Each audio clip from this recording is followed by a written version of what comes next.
राम राम। इस जीवन में, इस संसार में जो व्यक्ति भगवान को जिस रूप में पाना चाहता है, कोई भाई के रूप में, कोई बहन के रूप में, कोई माता के रूप में, कोई पिता के रूप में, भगवान उसी रूप में उसका साथ देते हैं। आपकी जैसी भावना होगी, प्रभु उसी रूप में आपके सामने आ जाएंगे।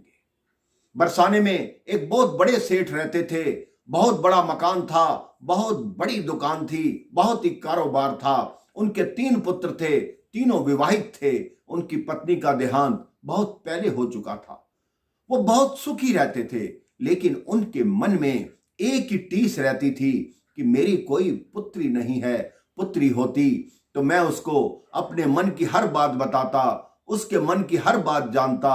वो किसी भी विवाह में जाते तो यही सोचते कि क्या मेरी किस्मत में कन्यादान करने की किस्मत बिल्कुल है ही नहीं। क्या मैं कन्यादान नहीं कर पाऊंगा, क्योंकि इस संसार में कन्यादान से बड़ा कोई दान नहीं। वो अपनी दुकान पर उदास बैठे थे। उधर से एक विद्वान निकले।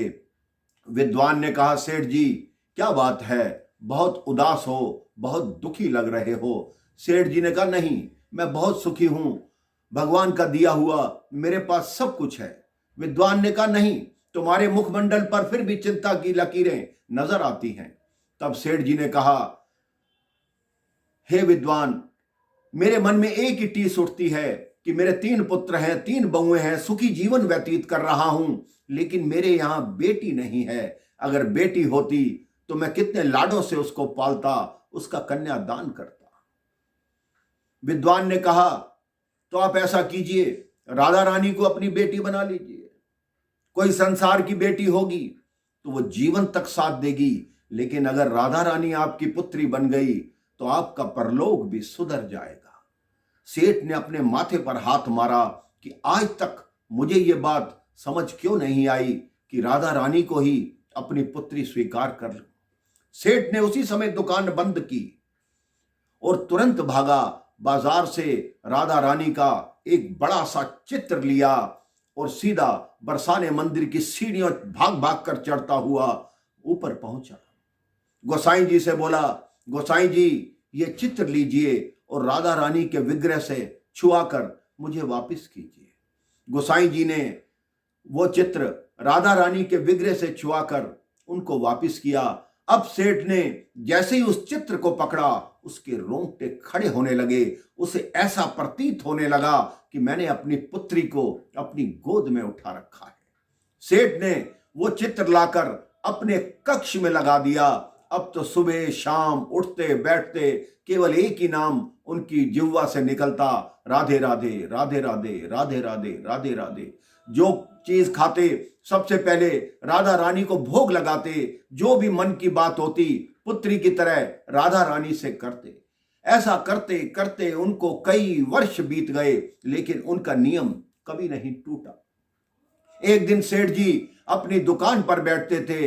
इतनी देर में घर पर एक मनिहारिन आई। मनिहारिन उसको बोलते हैं जो घर घर जाकर चूड़ी पहनाने का काम करती है। तो सेठ जी के घर आकर आवाज लगाई कि बड़ी बहू चूड़ी पहन लो। बड़ी बहू आई, चूड़ी पहन गई। मंझली बहू आई, चूड़ी पहन गई। छोटी बहू आई, वो भी चूड़ी पहन गई। मनिहारिन जैसे ही वापस मुड़ी, एक छोटी सी बच्ची ने आके उसका पल्लू पकड़ लिया और बोला, मुझे भी तो चूड़ी पहना कर जाओ। मनिहारिन ने पलट कर देखा। उसका रूप देखकर वो मंत्र मुग्ध हो गई और उसकी बलैयां ली कि ऐसा रूप मैंने आज तक देखा ही नहीं। तब मनिहारिन ने पूछा कि बेटी क्या नाम है तुम्हारा? तब उस बच्ची ने कहा कि मेरा नाम किशोरी है। मनिहारिन ने रंग बिरंगी चूड़ियां निकाली और उस बच्ची को पहना दी और यह सोचा कि हो सकता है कि सेठ के घर कोई अतिथि आए हों, उनकी बच्ची हो। अब सारा दिन चूड़ियां पहनाकर बाजार में घूमते हुए वो सेठ जी की दुकान पर पहुंची। सेठ जी को कहा, सेठ जी पैसे दे दो, चूड़ी पहना आई। सेठ जी ने पैसे निकाल कर दिए गिनकर। तो मनिहारिन बोली, सेठ जी ये पैसे कम हैं। तो सेठ जी बोले, क्यों, चूड़ी के दाम बढ़ा दिए? तो मनिहारिन बोली, नहीं, आपके घर आज 3 बहुओं को नहीं, मैं 4 लोगों को चूड़ी पहना कर आई हूं।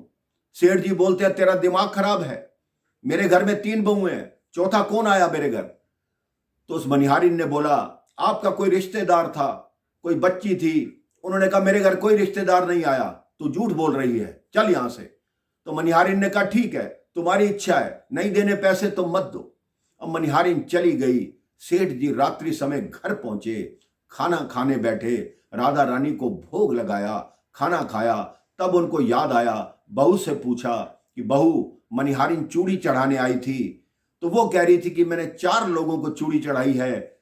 तो बड़ी बहू बोली नहीं पिताजी, हम 3 ही थे, केवल हम 3 को ही चूड़ी पहनाई गई। तो सेठ जी ने कहा इसका मतलब कि मनिहारिन झूठ बोल रही थी। सेठ जी अपने बिस्तर पर सोए, उनको स्वप्न में रोती हुई राधा रानी दिखाई दी। वो आकर बोली पिताजी आज मुझे बहुत दुख हुआ, आपने बहुओं की चूड़ियों के पैसे दे दिए, लेकिन मेरी चूड़ी के पैसे आपने उस मनिहारिन को नहीं दिए। आज आपके लिए बेटी पराई हो गई और बहुएं प्यारी हो गई। सेठ जी उठकर बैठ गए, उनकी आंखों से अश्रु धारा बह निकली कि मैंने ये क्या किया, मेरे से ये क्या हुआ। उन्होंने तुरंत तिजोरी खोली, उसका सारा धन एक गमछे में बांधा और उसको लेकर नंगे पैरी दौड़ पड़े, सीधा मनिहारिन के घर पर गए। जोर जोर से दरवाजा पीटने लगे। मनिहारिन ने दरवाजा खोला, देखा सेठ जी की आंखों में अश्रु धारा बह रही है। और सेठ जी उस मनिहारिन के चरणों में गिर गए और बोले ये लो धन, तुमने कहा था कि मैं 4 लोगों को चूड़ी चढ़ाकर आई हूं, तुम्हें ज्ञात है कि वो चौथी बच्ची जो तुमने चूड़ी चढ़ाई थी वो कौन थी? मनिहारिन ने कहा मुझे ज्ञात नहीं। तब सेठ ने कहा वो स्वयं किशोरी जी थी जो तुम्हारे हाथ से चूड़ियां पहनकर गई है। उसके बदले तुम जितना धन लेना चाहती हो मेरे से ले लो। तुम कितनी भाग्यवान हो, मैंने उसको पुत्री बनाया, लेकिन मैं आज तक उसका दर्शन नहीं कर पाया और तुमने उसको चूड़ी पहनाई। तब वो मनिहारिन बोली जब मैंने किशोरी जी को चूड़ी पहना दी जिन हाथों से, अब उन हाथों से मुझे इस धन की आवश्यकता नहीं। आज के बाद मैं भी उसी किशोरी जी के नाम की सन्यासिन बन जाऊंगी और इस संसार से अब मेरा कोई नाता नहीं है। सेठ जी ने भी अपना सारा धन संपत्ति पुत्रों के नाम कर दी और उस दिन के बाद केवल एक ही नाम जपने लगे, राधे राधे राधे राधे। श्री राम, जय जय राम, जय श्री राम।